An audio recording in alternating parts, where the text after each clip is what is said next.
রায়ানকে হারিয়ে চেয়ারম্যান স্যারের মন জিতে নিল পারুল। আমরা এমনটাই দেখতে পারব আজকের পর্বে। চলুন বিস্তারিত জেনে নেই। ধারাবাহিকের শুরুতে দেখা যায় পারুল মৈনাকের কাছে নিজের দুঃখ প্রকাশ করে রায়ানকে নিয়ে ঘটে যাওয়া সব ঘটনাই সবাইকে বলে এবং তার খুব ইচ্ছে হয় মহলের ছবি দেখার, তাই সে জিজ্ঞেস করে কারও কাছে মহলের কোনো ছবি আছে কিনা। তখন মৈনাক বলে তার কাছে একটা ছবি আছে এবং সে সঙ্গে সঙ্গেই ছবিটি এনে পারুলের হাতে দেয়।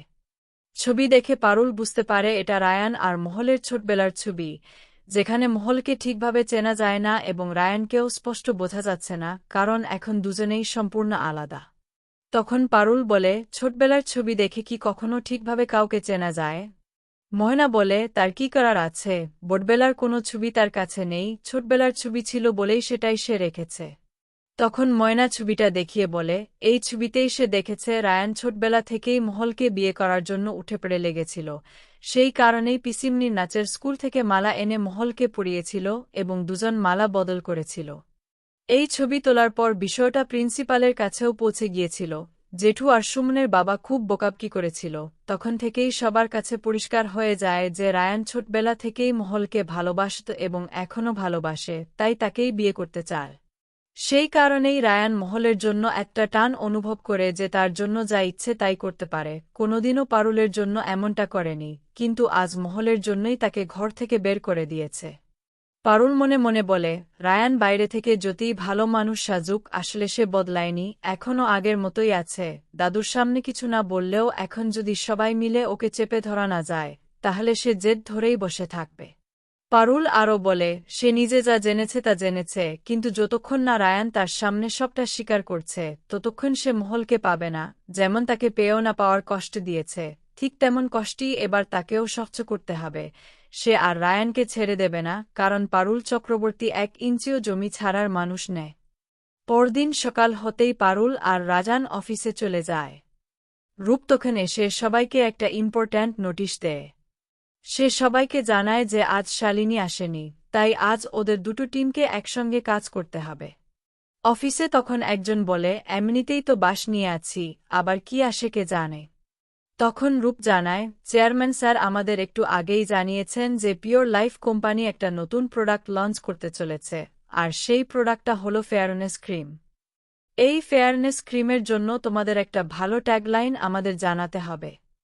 ফেয়ারনেস ক্রিমের নাম শুনে সবাই অবাক হয়ে যায় এবং বলে, শেষ অবধি এমন একটা ক্রিমই বিক্রি করবে আমাদের কোম্পানি।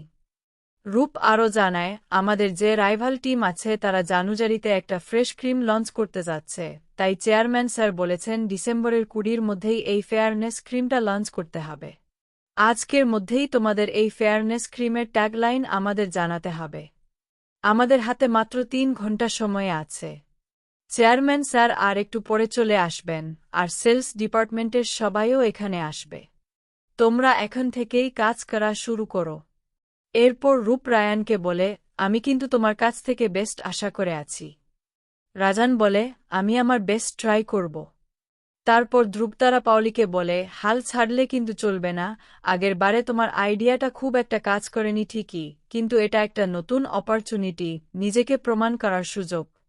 তাই সবাইকে সারপ্রাইজ করে একটা অসাধারণ ট্যাগলাইন লিখে কোম্পানিকে ইমপ্রেস করতে হবে। রূপের কথা শুনে পারুল মনে মনে বলে, আমি জানি রায়ান তুই এখন অনেক বেশি চেষ্টা করবি, কিন্তু তোর থেকেও আমি আরও ভালো ট্যাগলাইন লিখব, দেখে নিস। রায়ান তখন পারুলকে চ্যালেঞ্জ করে বলে, এবারও কিন্তু আমি ওয়েট করব না, 5টার কম্পিটিশনের মধ্যে একটা তো জিতেই আছি, এবার দ্বিতীয়টাও আমি জিতে দেখাব। পারুল বলে, ঠিক আছে দেখা যাক, আমিও তোকে হারিয়ে ছাড়ব। রায়ান আবার বলে, তুই এত বড় বড় কথা বলিস না, জীবনের সবচেয়ে দামি জিনিস কোনোদিনই তুই পাবি না। তুই কি ভেবেছিস আমাকে হারিয়ে মহলের কাছে যাবি? খুব শখ তাই না কম্পিটিশনে?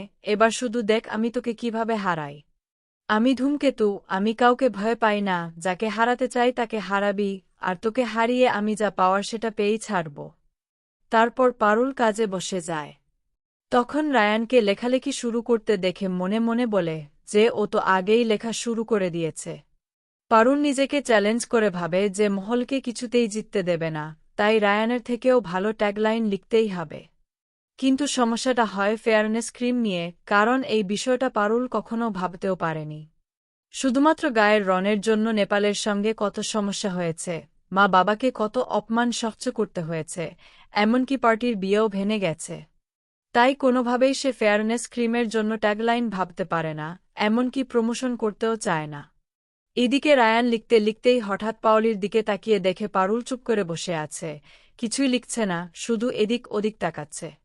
রায়ানের মনে হয় পারুল ইচ্ছা করেই কিছু করছে না, লাস্ট মোমেন্টে গিয়ে এমন কিছু করবে যাতে ও সিলেক্ট না হয়, তাই এখন ওকে নিয়ে ভাবলে চলবে না, নিজের কাজেই ফোকাস করতে হবে। তখন রায়ান নিজের টিমের স্টাফদের বলে যে তোমাদের চেয়ারম্যানের কাছে প্রমাণ করতে হবে তোমরা কতটা দক্ষ এবং এই কোম্পানির জন্য কতটা জরুরি। ইচ্ছা করেই পারুলকে শোনানোর ভঙ্গিতে বলে যে কিছু উটকো লোক এসে ইনসেন্টিভ নিয়ে চলে যাবে, এমনটা কখনো হতে পারে না, নিজেদের যোগ্যতা প্রমাণ করতেই হবে। 3 ঘন্টা শেষ হওয়ার আগেই সেলস ডিপার্টমেন্টের লোকজন এসে যায়। চেয়ারম্যান স্যার এসে প্রথমেই রায়ান আর পারুলকে দেখে পারুলকে বলে রাজনা, এবার কাজে কোনো অসুবিধা হচ্ছে না তো, কেউ ডিস্টার্ব করলে আমাকে জানাবে। পারুল বলে না, সব ঠিক আছে। তখন চেয়ারম্যান বলে, ভালো কথা, এবার কাজে ফেরা যাক, তোমাদের দুজনের উপরেই আমার নজর আছে আর ভরসাও আছে, তাই কিছু ইউনিক প্রেজেন্টেশন নিয়ে এখনই কনফারেন্স রুমে চলে এসো সবাই। সবাই চলে যাওয়ার পর রায়ান পারুলের কাছে এসে বলে যে ওখানে কি বলবি। আসলে রায়ানের খুব ইচ্ছে পারুল কি প্রেজেন্ট করবে সেটা শোনার। কিন্তু পারুল কিছু না বলে ওকে ইগনোর করে সেখান থেকে চলে যায়, কোনো কথাই বলে না। এরপর সবাই কনফারেন্স রুমে চলে যায়। চেয়ারম্যান সবার কাছ থেকে জানতে চান, সবাই কি ট্যাগলাইন তৈরি করেছে। একজন এক রকম ট্যাগলাইন বলতে থাকে, কিন্তু কোনোটাই তার তেমন পছন্দ হয় না, কারণ তিনি যেটা চাইছেন সেটার কাছাকাছিও কেউ পৌঁছাতে পারছে না। তারপর রাজানকে ট্যাগলাইন বলতে বলেন। রাজানের ট্যাগলাইন শুনে চেয়ারম্যান স্যার সহ সবাই একেবারে হতভম্ব হয়ে যায়।